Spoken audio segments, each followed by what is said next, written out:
Quand tu lances ton activité, tu vas vite arriver à l'étape de savoir fixer ses prix pour avoir le plus de ventes possible. Mais c'est un choix à ne pas prendre à la légère puisque tu vas te positionner et mettre une image de marque sur le long terme à travers ces prix. Et souvent, on est un petit peu mitigé entre le fait d'être hyper rentable et de faire progresser rapidement son activité, son entreprise, mais aussi le fait de vouloir être accessible et de ne pas proposer des choses trop chères de peur de ne pas avoir de clients. Et c'est pour ça qu'aujourd'hui, je vais te présenter les 5 étapes à mettre en place pour fixer les bons prix pour tes services ou tes produits. C'est parti.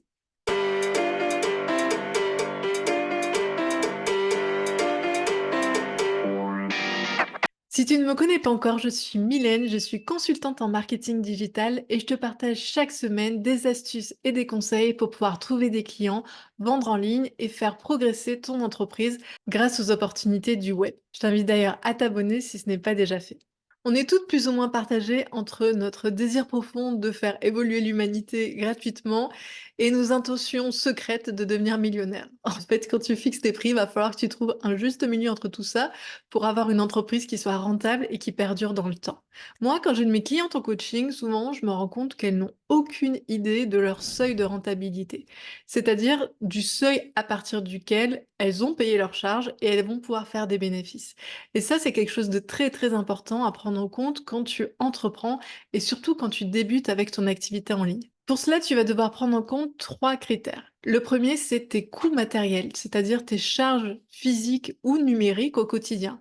Moi, je sais que je paye des logiciels chaque mois. Tu peux avoir des bureaux, certains équipements qui sont spécifiques. Et en fait, tout ça, ça va constituer des petites dépenses qui, mis bout à bout, peuvent quand même être assez onéreuses. Et quoi qu'elles en soient, elles peuvent être récurrentes. Le deuxième point, ça va être le salaire. Déjà, toi, ton salaire, combien tu veux te payer et ensuite, si tu as une équipe, quels sont les salaires que tu vas devoir dégager de ton chiffre d'affaires? Et enfin, le troisième point, ça va être tes charges, parce que mine de rien, ton chiffre d'affaires, il n'est pas uniquement que pour toi. Donc là, tu vas devoir déduire peut-être l'URSSAF, la TVA, des charges sociales, patronales. Tout ça, ça fait partie intégrante des choses que tu vas devoir prélever de ton chiffre d'affaires et prendre en compte pour savoir quand est-ce que tu vas commencer à générer des revenus. Donc, ce qui va être intéressant, c'est de savoir à partir de combien de chiffre d'affaires tu es rentable, c'est-à-dire que tu n'es plus à perte, tu es à l'équilibre, donc à zéro, et combien tu vas devoir faire de plus pour générer des bénéfices et avoir plus d'argent. Si je prends un exemple, tu vends des stylos en forme de licorne. Tu as le coût de ton stylo, c'est-à-dire ton fournisseur à combien il te vend ton stylo. Tu as le coût d'envoi si tu dois expédier ton stylo. Tu as la TVA qui va être à 20%. Donc, grosso modo, ton stylo, il te coûte à toi 2,50 €. Sans parler de toutes les charges qu'on a mentionnées avant, c'est-à-dire les bureaux, l'équipe, etc. Juste ton stylo, il te coûte 2,50 €. Si tu as grosso modo 5 000 € de charge et que ton stylo te coûte 2,50 €, tu devras le vendre 5 € et faire 2000 ventes par mois pour être rentable. Et c'est là tout l'intérêt de calculer ça, c'est de savoir combien tu dois te vendre de produits ou de services pour être rentable. Au moins, ça te donne un objectif et tu sais exactement où tu en es chaque mois. Si tu vends pas des produits mais que tu vends des services, essaye de définir un taux horaire. C'est-à-dire que si tu as 4 000 € de charge par mois et que tu travailles 35 heures par semaine, tu devras facturer au minimum 29 € de l'heure pour arriver à ce seuil de rentabilité. En sous-entendant, bien sûr, que tu aies ton calendrier et ton planning qui soient pleins, donc bien sûr, tu devras prendre une marge de manœuvre pour anticiper ça. Le deuxième aspect qu'il va falloir que tu prennes en compte, ce sont tes concurrents. Il y a un marché, c'est-à-dire que ton produit, il est déjà vendu à une manière un petit peu similaire à un certain prix.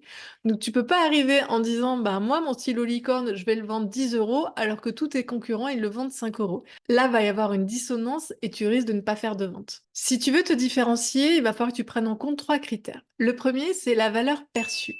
Parfois, à caractéristiques égales, il y a un concurrent qui va pouvoir vendre plus cher qu'un autre. Je te donne un exemple tout simple, c'est Apple avec ses iPhones.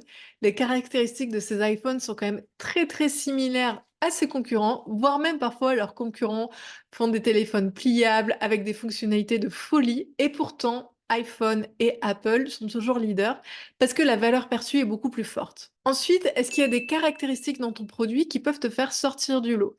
Si tu vends des formations en ligne, peut-être que tu vends à côté des e-books, des coachings de groupe, des modules supplémentaires. Tout ça, ça va constituer une valeur ajoutée pour justifier un prix plus fort. Et enfin, quels sont les atouts de l'expérience client? Ça, c'est très important.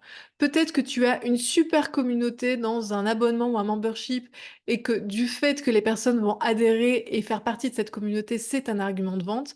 Peut-être que tu as des garanties, tu as une promesse qui est très forte ou que tu proposes une plateforme qui génère une super expérience client. Tout ça, ce sont des éléments qui vont rentrer en compte dans la majoration de tes prix ou non. Troisième point à prendre en compte, c'est mettre en avant tes forces. Surtout si tu proposes des services, tu vas pouvoir te différencier par ta personnalité à travers plusieurs critères. Le premier, ça va être ton expérience. Peut-être que tu as une expérience de folie, tu as travaillé pour des grands groupes, des gros influenceurs, ou que toi-même tu as entrepris déjà un autre business et tu as une force de frappe vraiment importante. Ça peut être un atout pour donner de la valeur à tes services. Le deuxième point, ça va être tes formations. Si tu es déjà formé sur un métier en particulier et que tu as capté plusieurs formations qui peuvent être complémentaires à ce que tu fais déjà, ça peut être un gros atout parce que tu vas pouvoir te spécialiser dans quelque chose. Je te donne un exemple, si tu es chef en cuisine et que tu es spécialisé dans la cuisine végane, ça c'est un atout et ça se paye parce qu'il n'y a pas beaucoup de chefs qui ont cette qualification, c'est très spécifique, il faut des connaissances et une expertise particulière, donc ça aura de la valeur par la suite. Pareil si tu es photographe spécialisé dans les photographies de mariage, parce que tu as une technicité qui est propre à ce format. Autre point, ça va être ta notoriété. Alors, je dis toujours, la notoriété, c'est pas forcément gage de qualité, puisque tu as des personnes qui sont très influentes sur les réseaux et qui sont pas forcément très qualitatives, mais c'est quand même quelque chose qui va te permettre de vendre plus facilement tes produits, mais aussi de les vendre plus cher. Actuellement, tu as par exemple Alex Hormozy, qui est un des mastodontes du marketing en ligne aux US, qui vend très peu de coaching, mais qui vend ses coachings à partir de 1 million d'euros de l'heure. C'est pour dire à quel point la notoriété peut te donner une force de frappe. Tu as d'autres influenceurs français qui font des conférences pour 25 000 € de l'heure. Tout ça pour dire que ta notoriété, elle a aussi du poids et elle peut justifier un prix qui est très élevé, dans le sens où tu vas être très demandé et où ton intervention va avoir une forte valeur ajoutée. Et ensuite, ce qui peut justifier aussi tes prix, c'est la transformation que tu proposes. Si tu as plein de retours clients ultra positifs pour qui tu as changé leur vie, qui t'ont fait des vidéos, des écrits et qui partagent autour d'eux leur expérience avec toi, bien sûr, ça va générer beaucoup plus de monde, ça va faire de fortes recommandations et ça va créer une vraie adhésion autour de tes services. Donc là aussi, la preuve sociale, ça va être un outil très puissant pour pouvoir justifier des prix plus forts. Une fois que tu as un petit peu grosso modo compris quel va être le prix que tu vas devoir aborder, il va aussi falloir que tu prennes en compte un côté beaucoup plus subjectif du marketing, c'est-à-dire l'humain. L'humain, il a des biais cognitifs qui font que, à prix égal, suivant comment tu vas le présenter, ils vont acheter ou non. Et donc ça, il va falloir bien que tu le comprennes et que tu le cernes pour savoir quelle stratégie de prix tu vas devoir adopter. Première stratégie, tu as ce qu'on appelle la règle des 9. On l'a tous vu, on te propose un prix à 9,90 €, 99,99 € et on va pas mettre 100 € parce que psychologiquement, mettre cette règle des 9 va faire une perception du prix qui va être moins élevée. On va pas passer le cap des 100 €, même si on est à 0,01 centime et pourtant ça va jouer dans notre inconscient. Donc ça peut être utile pour donner une perception de produit moins cher sans pour autant rogner sur tes prix. À l'inverse, si tu veux donner une perception de prix un peu plus premium, tu vas mettre un prix rond. Là, tu vas complètement assumer, tu vas mettre 1 000 €, 1 500 €, 2 000 €. Et là, ça va te donner vraiment l'idée que tu assumes tes prix parce que tu assumes la qualité de ce que tu proposes et donc tu es complètement OK à proposer des prix un peu plus élevés. Ça, c'est une stratégie qui est beaucoup utilisée par les marques de luxe, Louis Vuitton, Chanel, Prada, etc. Ils vont rarement mettre la règle des 9, mais ils vont plutôt mettre un prix direct. Et plus c'est cher, plus tu vas voir que le prix, il est direct. Les jets privés, les voitures un petit peu haut de gamme, etc., on n'est pas du tout sur une stratégie de 0,90 centimes, mais plutôt sur, OK, tu vas payer le prix fort, mais tu vas avoir de la qualité. Il y a presque finalement une fierté à acheter aussi fort sur des produits comme ça. Ensuite, tu as les prix barrés. Alors, les prix barrés, c'est un peu tricky.